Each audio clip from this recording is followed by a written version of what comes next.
नमस्कार दोस्तों, ocean network में आपका स्वागत है। मैं हूं ओमकार चौधरी।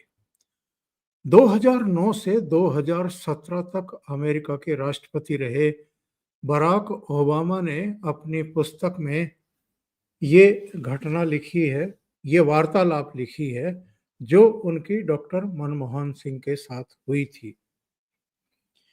उनका कहना ये है कि जब 2008 में 26 नवंबर को मुंबई पर अटैक हुआ और 4 दिन तक मुंबई दहलती रही। केवल मुंबई नहीं, पूरा हिंदुस्तान और दुनिया में भी वो 4 दिन तक जो अटैक चल रहा था, वो सुनाई दे रहा था और उसका बहुत बड़ा इम्पैक्ट हुआ था पूरी दुनिया में। और वो भारत पर सबसे बड़ा आतंकी हमला हुआ था, जिसमें बाद में आमिर अजमल कसाब को जिंदा पकड़ लिया गया था और जो 9 दूसरे आतंकवादी इस हमले में शामिल थे, जो कराची से आए थे पाकिस्तान से, उनको मार गिराया गया था। बराक ओबामा का कहना है कि उनका ये आकलन था कि ये इतना बड़ा हमला है भारत के ऊपर, भारत की आत्मा के ऊपर, कि पाकिस्तान को सबक सिखाने के लिए कोई अटैक जरूर होगा, कोई कार्रवाई, मिलिट्री कार्रवाई जरूर होगी।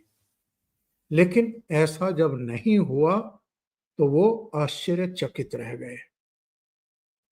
और बाद में जब 2009 में लोकसभा के चुनाव हुए, मनमोहन सिंह फिर से प्रधानमंत्री के रूप में आ गए, तो उन्होंने स्पेशली मनमोहन सिंह से ये बात पूछी कि आपने पाकिस्तान पर इतने बड़े आतंकवादी हमले के बाद अटैक करने का फैसला क्यों नहीं लिया था। तो मनमोहन सिंह का जवाब सुनकर के वो और भी ज्यादा हैरान रह गए। उन्होंने कहा कि उनका कहना ये था, उनका तर्क ये था कि हमने इसलिए पाकिस्तान पर अटैक करने का फैसला नहीं लिया क्योंकि लोकसभा चुनाव में बहुत समय बचा नहीं था और हमें इस बात की आशंका थी, इस बात का भय था कि कहीं हमारे मुस्लिम वोटर नाराज ना हो जाएं, इसलिए पाकिस्तान पर अटैक नहीं किया गया। और ये कांग्रेस आज पुलवामा हमले को 2019 के लोकसभा चुनाव से जोड़ करके प्रचारित करती है कि पुलवामा में मोदी जी ने 2019 के लोकसभा चुनाव में राजनीतिक लाभ लेने के लिए ये सब कराया होगा। और रणदीप सुरजेवाला का प्रेस कॉन्फ्रेंस मुझे आज तक याद है। जिस दिन ये हमला हुआ था, उस दिन एक विदेशी जो प्रवक्ता थे, प्रोड्यूसर थे, बड़े चर्चित हैं, जो वाइल्ड लाइफ पर डॉक्यूमेंट्री बनाते हैं, प्रधानमंत्री नरेंद्र मोदी की शूट चल रही थी, संभवतः नैनीताल में, नैनीताल के आसपास किसी अभयारण्य में। और वो ऐसी जगह थी जहां नेटवर्क भी नहीं था। रणदीप सुरजेवाला ने इसके बाद प्रेस कॉन्फ्रेंस में कहा था कि वहां हमारे 40 सीआरपीएफ के जवान वीरगति को प्राप्त हो गए, शहीद हो गए और प्रधानमंत्री शूटिंग में व्यस्त थे। नरेंद्र मोदी के प्रति कांग्रेस का, 10 जनपद परिवार का जो रवैया रहा है, वो बहुत ही क्रूर रहा है, बहुत अमर्यादित रहा है। प्रधानमंत्री पद की एक गरिमा होती है, एक मर्यादा होती है, एक स्तर होता है, एक स्टेटस होता है, एक सम्मान होता है। लेकिन वो सारी चीजें धूल धूसरित करता रहा ये परिवार, और ये उस समय से होता रहा है जब नरेंद्र मोदी गुजरात के चीफ मिनिस्टर थे। और इसकी शुरुआत सोनिया गांधी ने कर दी थी, संभवतः 2007 में, जब उन्होंने चुनाव प्रचार के दौरान नरेंद्र मोदी को मौत का सौदागर करार दिया था। हालांकि बाद में राहुल गांधी ने भी सैनिकों के खून की दलाली करने की बात नरेंद्र मोदी के बारे में कही थी दिल्ली की एक रैली में। तो ये लोग, जो इनके समय में घटनाएं हुई, शर्मनाक फैसले हुए और राष्ट्र हित से ऊपर पार्टी के हित को रखा, मुंबई अटैक के बाद कोई जवाब ना देना पाकिस्तान को और सस्ते में छोड़ देना, ये कांग्रेस के टाइम में हुआ था। और पुलवामा के बाद तो आप जानते हैं कि मोदी सरकार ने क्या किया था, मोदी जी ने क्या किया था। बालाकोट में 12 लड़ाकू विमान भेज करके जैश का जो ठिकाना था उसको ध्वस्त कर दिया था। 300 से ज्यादा आतंकवादी मार गिराए गए थे। लेकिन ये लोग क्या प्रचारित करते रहे हैं कि पुलवामा जो है उसका तो राजनीतिक लाभ मोदी जी को चुनाव में मिला। एक बात समझ से बाहर की है, अगर कोई इतना भीषण, इतना भयावह आतंकी हमला हो जाता है जिसमें इतनी बड़ी संख्या में लोग मारे जाएं,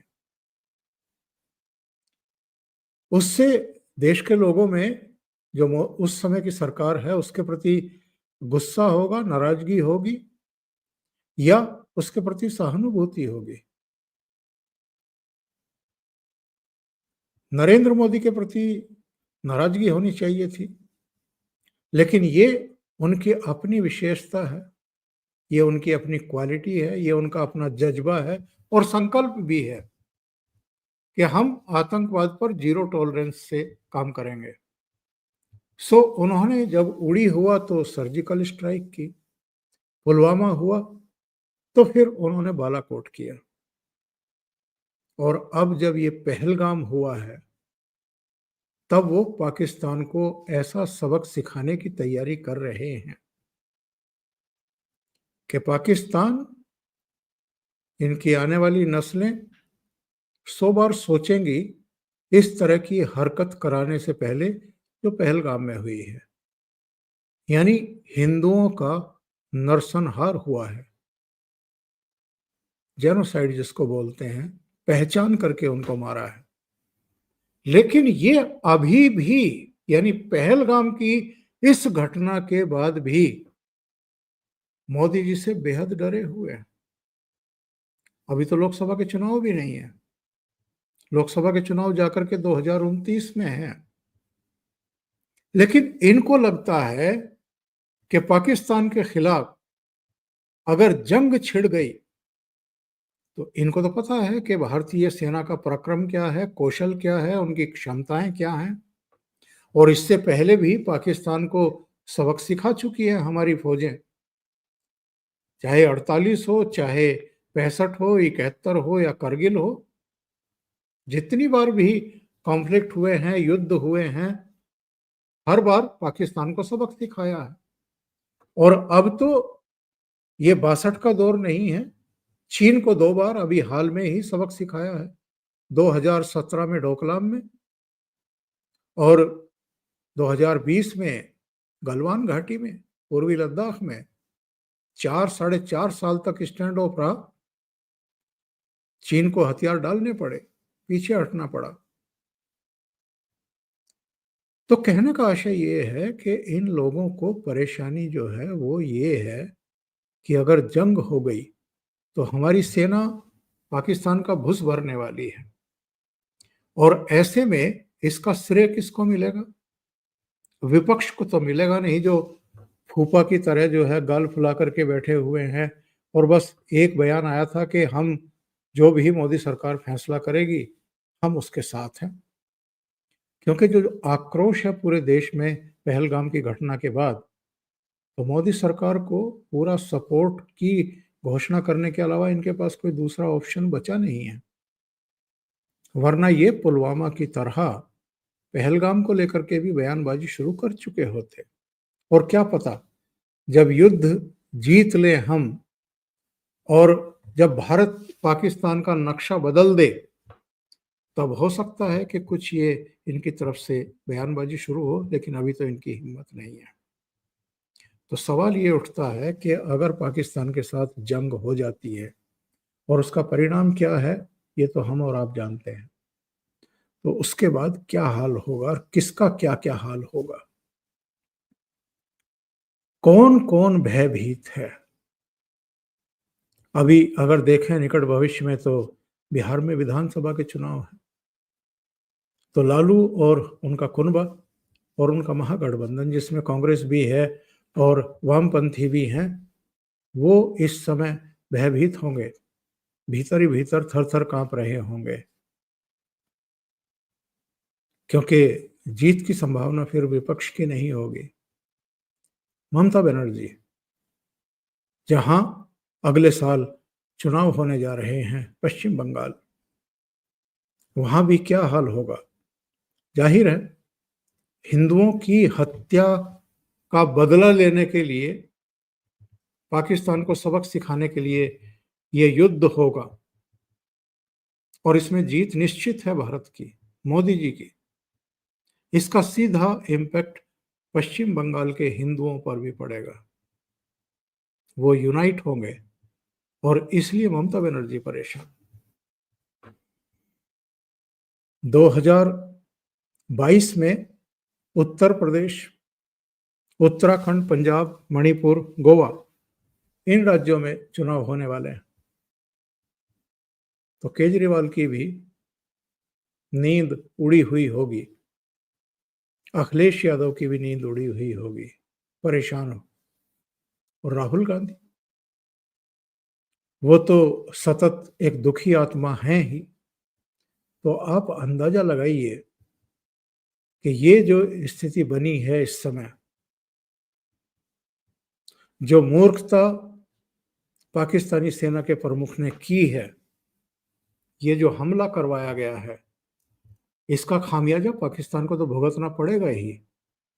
हमारे देश में भी कई चेहरे हैं, कई पॉलिटिकल पार्टियां हैं जो भीतर से उतनी ही डरी हुई हैं जितने इस समय आसिम मुनीर और वहां की पूरी सियासी जमात।